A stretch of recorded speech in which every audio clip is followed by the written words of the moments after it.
Você já se perguntou quantas vezes Deus reescreveu a história através de alguém que o mundo considerava insignificante? Quantas vezes uma vida marcada pelo silêncio se transformou no grito mais poderoso que uma geração já ouviu?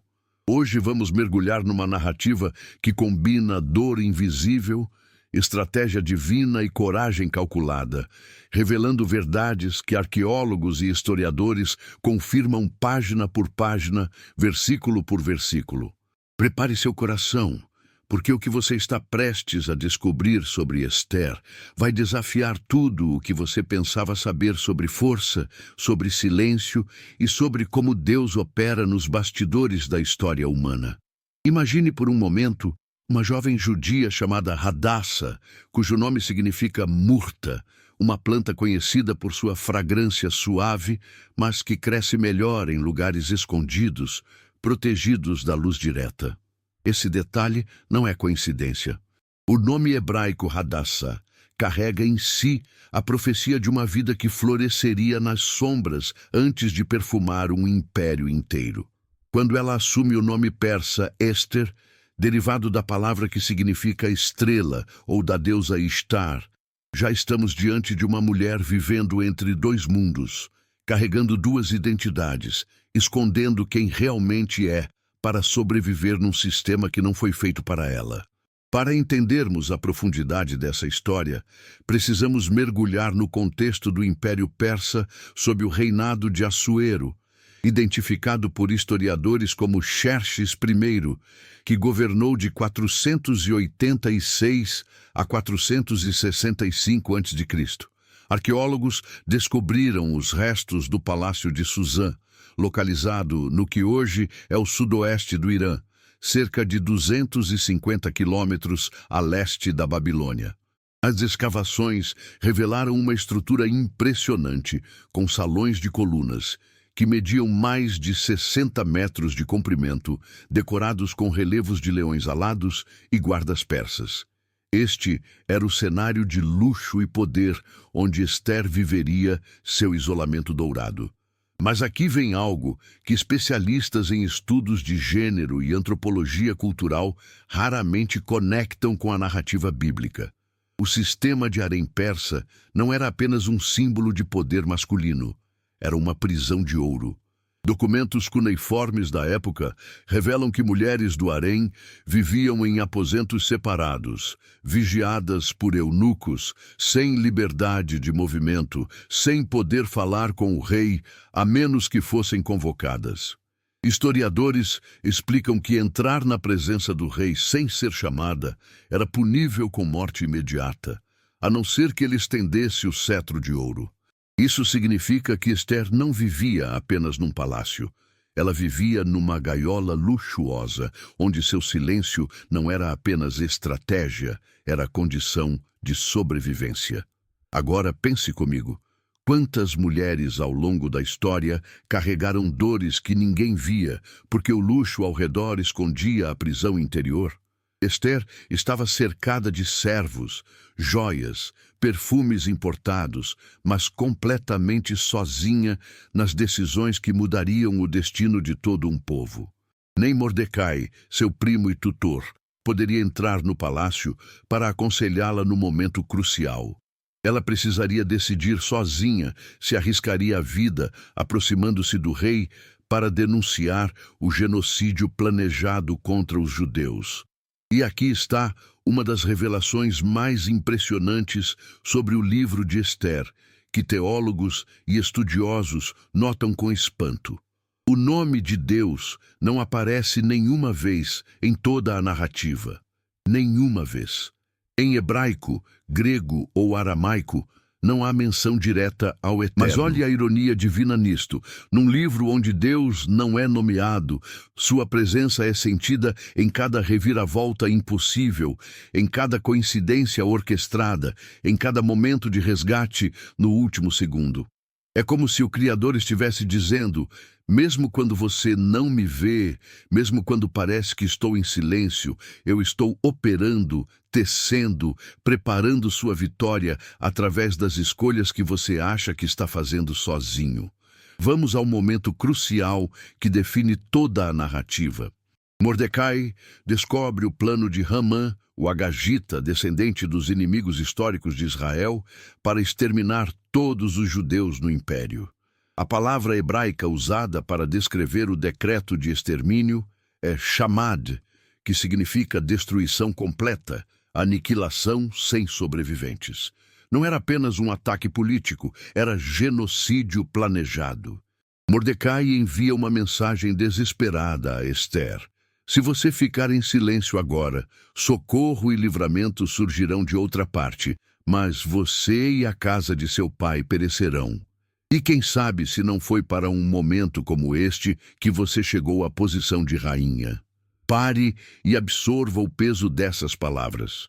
Mordecai não está apenas pedindo que Ester fale, ele está confrontando-a com uma verdade devastadora. O silêncio também mata. Existe um momento em que calar deixa de ser estratégia e se torna cumplicidade. Existe um momento em que proteger a própria vida significa perder a alma.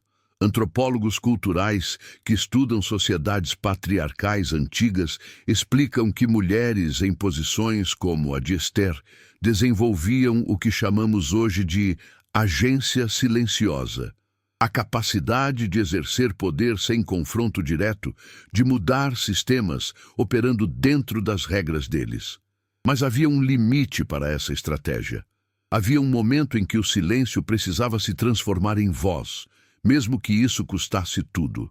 Então vem a resposta de Ester, que atravessa séculos e ainda arrepia a alma de quem compreende seu significado. Vá, reúna todos os judeus que estão em Suzã e jejuem por mim. Não comam nem bebam por 3 dias, nem de noite nem de dia. Eu e minhas servas também jejuaremos. Depois disso irei ao rei, ainda que seja contra a lei. Se eu perecer, pereci. No original hebraico, essa última frase tem apenas 4 palavras. Ka'asher avadeti avadeti, cuja tradução literal seria como eu perecer, eu pereci. Um jogo de palavras que indica decisão irreversível, aceitação completa das consequências. Mas perceba algo fascinante que especialistas em estratégia política destacam. Ester não age por impulso emocional ou fervor religioso descontrolado. Ela jejua 3 dias, 3 dias completos de preparação espiritual, emocional e mental. Historiadores explicam que no contexto persa, aproximar-se do rei exigia não apenas coragem, mas timing perfeito. Xerxes era conhecido por seu temperamento volátil, suas mudanças de humor súbitas. Documentos históricos registram suas decisões impulsivas, como quando mandou açoitar o mar Helesponto porque uma tempestade destruiu suas pontes de barcos. Ester precisava de mais que sorte, precisava de sabedoria divina para escolher o momento exato. E aqui está o que arqueólogos e estudiosos da cultura persa revelam sobre a estratégia de Ester, que passa despercebida em leituras superficiais. Ela não vai direto ao ponto. Ela convida o rei para um banquete. Depois, no banquete, convida para um segundo banquete. Ela usa a linguagem que o poder entende: honra, celebração, prestígio. Especialistas em estudos de gênero explicam que mulheres em contextos patriarcais de poder desenvolviam o que chamamos de inteligência contextual, a capacidade de alcançar objetivos usando as ferramentas disponíveis no sistema, mesmo quando o sistema as oprimia. Ester não confronta o poder diretamente, ela o seduz para a justiça através da honra e do prestígio. No primeiro banquete, quando o rei oferece a Ester até metade do reino, ela não pede a salvação do povo. Ainda não é o momento. Ela convida para um segundo banquete. Por quê? Porque entre os 2 banquetes acontece algo que mudaria tudo. O rei tem insônia. Na palavra hebraica usada, nadad, literalmente significa que o sono fugiu dele. E quando não consegue dormir, pede que leiam os registros das crônicas do reino e descobre que Mordecai, judeu, havia salvado sua vida, denunciando um complô, mas nunca foi recompensado. Pense na timing divina disso.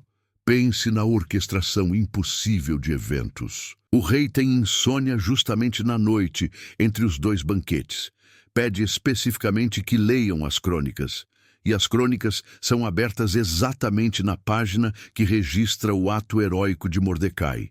Geólogos diriam que isso tem menos probabilidade que um terremoto específico em hora marcada. Estatísticos diriam que a chance disso é astronomicamente pequena. Mas quem conhece o Deus dos bastidores sabe. Ele estava dirigindo cada detalhe, cada insônia, cada página virada, preparando o terreno para o milagre que viria. E no auge da ironia divina, Amã entra no pátio naquela madrugada para pedir permissão para enforcar Mordecai numa forca de 23 metros de altura que mandou construir. Mas antes que possa falar, o rei pergunta: o que se deve fazer ao homem a quem o rei deseja honrar? Amã, pensando que falavam dele, sugere honras extravagantes. E o rei ordena: faça tudo isso a Mordecai, o judeu. Historiadores explicam que essa reversão pública não era apenas humilhação, era destruição de credibilidade política. Em sociedades de honra e vergonha como a persa, essa inversão era equivalente à morte social. No segundo banquete, finalmente, Esther revela sua identidade e denuncia o plano genocida. E usa palavras estratégicas. Se achei favor aos teus olhos, ó rei, e se for do agrado do rei, que me seja dada a vida por minha petição e o meu povo por minha súplica, porque fomos vendidos, eu e meu povo, para serem destruídos, mortos e aniquilados. 3 palavras hebraicas devastadoras: Hashmad, Laharog, Uleabed, destruir, matar, aniquilar. Ela não minimiza a gravidade, ela não suaviza a realidade, ela confronta o rei com a verdade brutal do que estava prestes a acontecer. E aqui vem algo que especialistas em direito antigo destacam. Mesmo sendo rainha, Esther não tinha poder legal para revogar um decreto real. Na lei persa, expressa no livro de Daniel como lei dos medos e persas que não se pode revogar, decretos reais eram irrevogáveis. Então, o que fazer?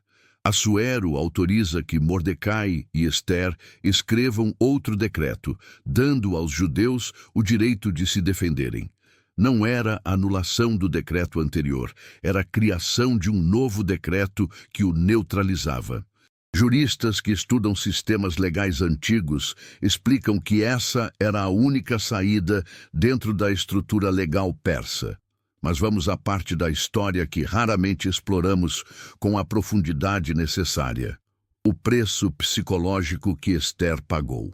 Antropólogos culturais que estudam traumas de identidade explicam que viver escondendo quem você é gera o que chamamos de dissonância identitária crônica. Um conflito interno constante entre o eu autêntico e o eu performático. Esther viveu anos no palácio sendo Esther, a rainha persa, enquanto Hadassa, a judia órfã, precisava permanecer enterrada. Quantas noites ela terá chorado em silêncio, sem poder revelar seus medos, suas orações, sua própria alma? Quantas vezes ela terá se sentido culpada por viver em luxo, enquanto seu povo sofria ameaças? Este é o lado da história que conecta Esther com milhões de mulheres ao longo dos séculos que carregaram dores invisíveis, enquanto o mundo via apenas seus sorrisos. Psicólogos modernos explicam que o sofrimento silencioso não é menos real que o sofrimento expresso. Muitas vezes é até mais devastador, porque não encontra validação ou apoio. Esther estava rodeada de riqueza, mas isolada de comunidade. Tinha poder nominal, mas dependência absoluta do humor de um rei volátil. Era rainha, mas estava presa numa gaiola dourada, onde um movimento errado significava morte instantânea. E aqui está a revelação que muda tudo, confirmada tanto pelas escrituras quanto pela história. A coragem de Esther não foi impulsiva, foi calculada. Não foi emocional, Foi estratégica, não foi dramática, foi silenciosamente devastadora.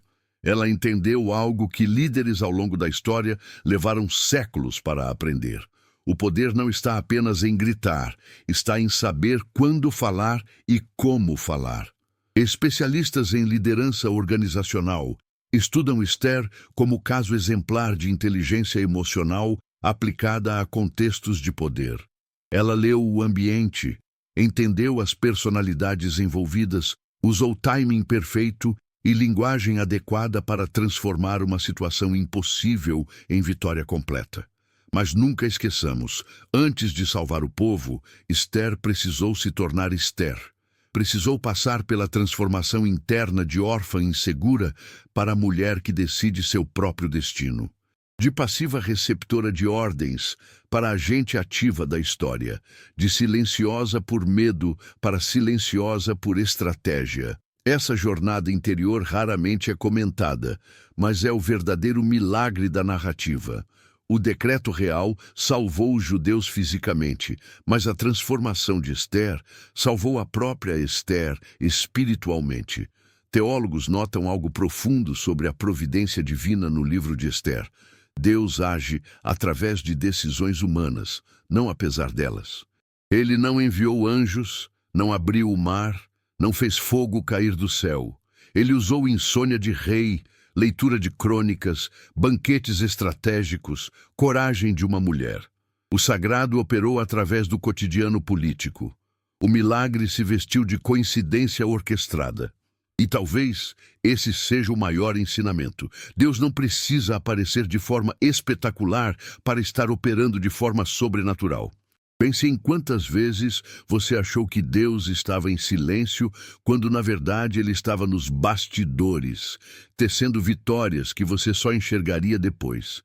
Pense em quantas vezes você interpretou solidão como abandono, quando era preparação para um propósito que exigia que você estivesse só para aprender a decidir.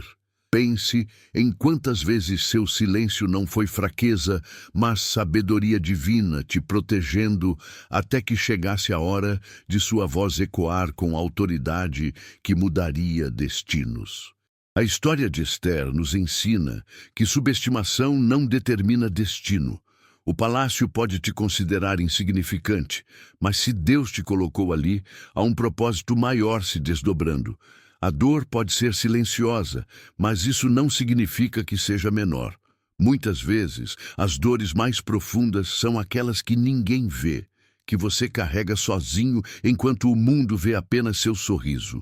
Mas Deus vê, Deus sabe. E Deus está preparando sua coragem para o momento em que você precisará transformar sua dor privada em mudança coletiva. E aqui está a verdade, que atravessa milênios desde Suzã até seu coração agora. Sua dor não é desperdício. Seu silêncio não é fraqueza. Sua solidão não é abandono. Tudo isso está te moldando para um momento específico, onde sua coragem mudará destinos que você nem imagina ainda. Assim como Esther não sabia que ao entrar no harém estava sendo posicionada para salvar uma nação, você não sabe ainda o tamanho do propósito para o qual suas lutas atuais estão te preparando. Especialistas em resiliência humana estudam o que chamam de crescimento pós-traumático, a capacidade de pessoas transformarem sofrimento em força, dor em propósito, silêncio em voz profética. Esther é exemplo bíblico perfeito disso. Cada dia de solidão no palácio a preparou para decidir sozinha. Cada momento de medo a preparou para enfrentar o terror real. Cada instante de silêncio forçado a preparou para falar no momento certo com autoridade que ninguém poderia questionar. E nunca esqueça, o impacto coletivo da sua dor individual pode ser maior do que você imagina.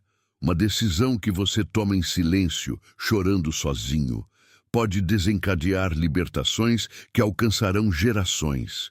Um momento de coragem que ninguém testemunha pode mudar o curso de histórias que ainda não começaram. Esther entrou no pátio do rei sozinha, mas sua coragem salvou milhares. Você pode estar enfrentando sua batalha sozinho agora, mas sua vitória libertará multidões que você nem conhece ainda. Há outro aspecto fascinante que historiadores da antiguidade destacam sobre o contexto do livro de Ester. A festa de 180 dias que Assuero promoveu no início da narrativa não era apenas ostentação, era estratégia militar. Xerxes estava reunindo oficiais e governadores de todas as províncias para planejar a invasão da Grécia. Documentos persas confirmam que essa campanha militar aconteceu entre 481 e 479 a.C. O que isso significa?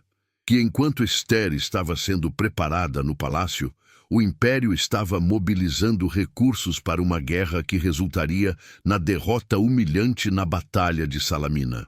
O rei voltaria derrotado, humilhado, com o ego ferido. E é nesse contexto de fragilidade masculina e orgulho ferido que Ester precisaria navegar sua estratégia de salvação. Especialistas em psicologia de poder explicam que líderes derrotados militarmente tendem a compensar com demonstrações exageradas de autoridade em outras áreas. Xerxes havia acabado de perder para os gregos, seu império estava fragilizado, sua reputação abalada. Entrar na presença de um homem assim, sem ser chamada, não era apenas perigoso por lei, era suicídio político e emocional. Mas Ester entendeu algo que mudaria tudo. Ela não apelou para a lei ou para a justiça abstrata. Ela apelou para o ego ferido do rei.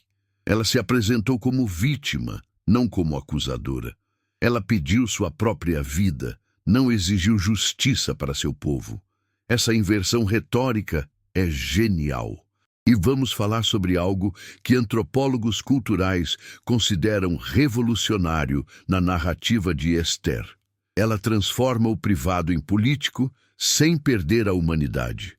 Quando revela ao rei que ela e seu povo foram vendidos para a destruição, ela não fala de números, estatísticas ou política. Ela fala de vida, de medo, de amor por seu povo.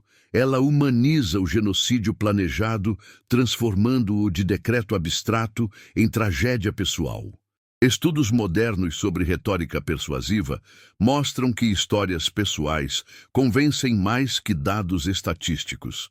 Ester sabia disso 3.000 anos antes de cientistas sociais formularem essa teoria. Mas há ainda outra camada na estratégia de Ester que passa despercebida.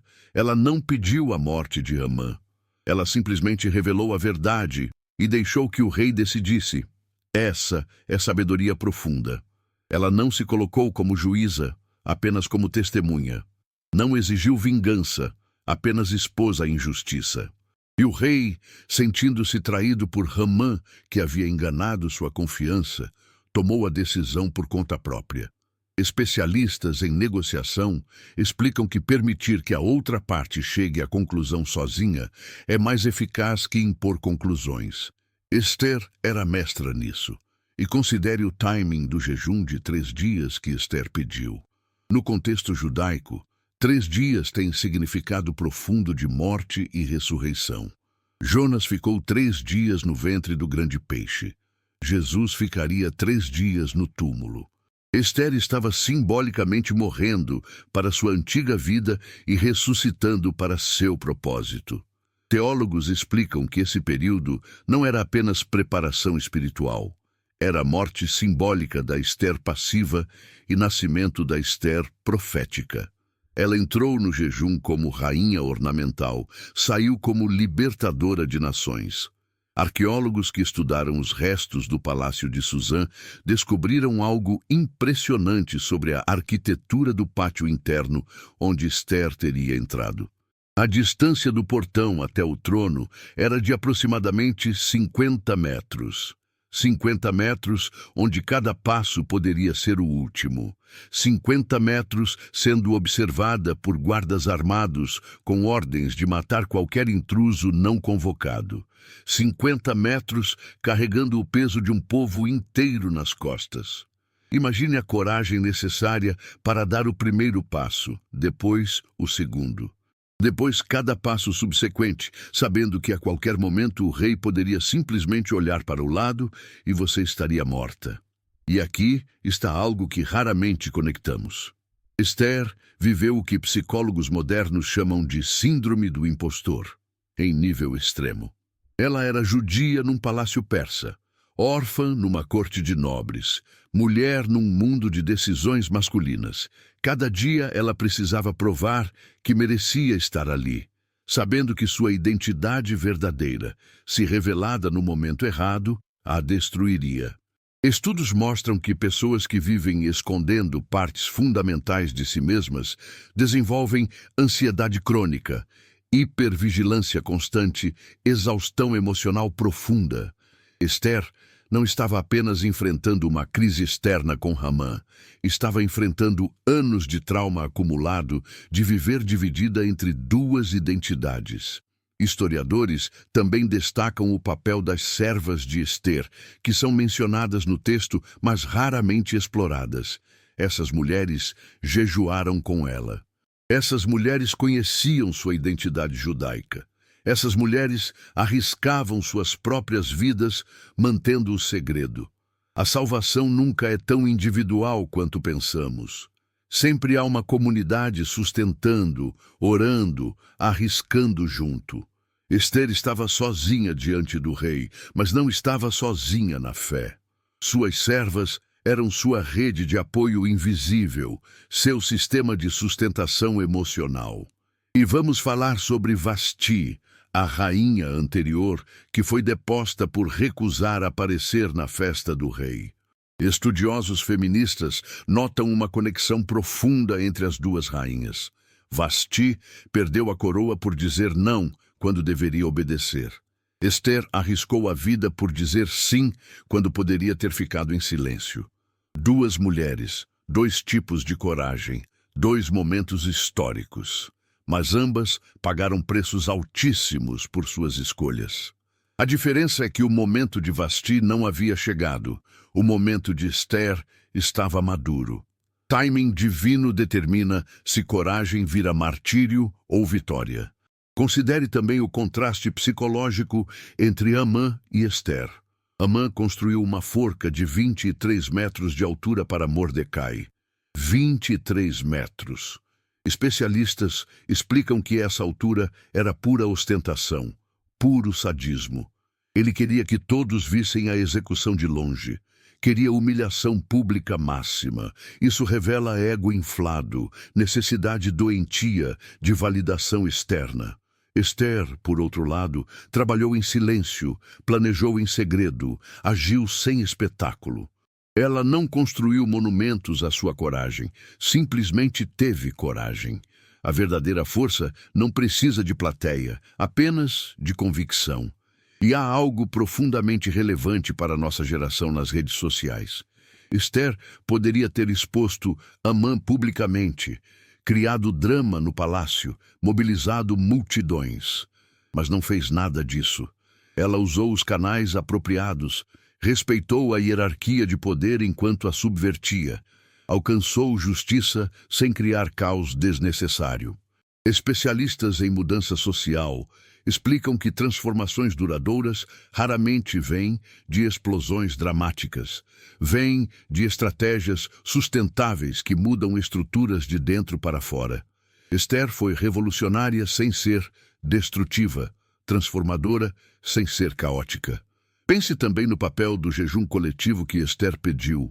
Não era apenas ela jejuando, era toda a comunidade judaica de Suzã. Isso criou uma rede espiritual de intercessão. Milhares de pessoas clamando simultaneamente, criando uma atmosfera espiritual que preparava o terreno para o milagre. Teólogos explicam que jejum não manipula Deus, mas alinha nossa vontade com a vontade divina. Sensibiliza nosso espírito para ouvir direção celestial, quebra fortalezas espirituais que impedem respostas. Esther não entrou no pátio do rei apenas com coragem humana, entrou com cobertura espiritual de uma comunidade em oração. E aqui está algo que conecta Esther com você hoje.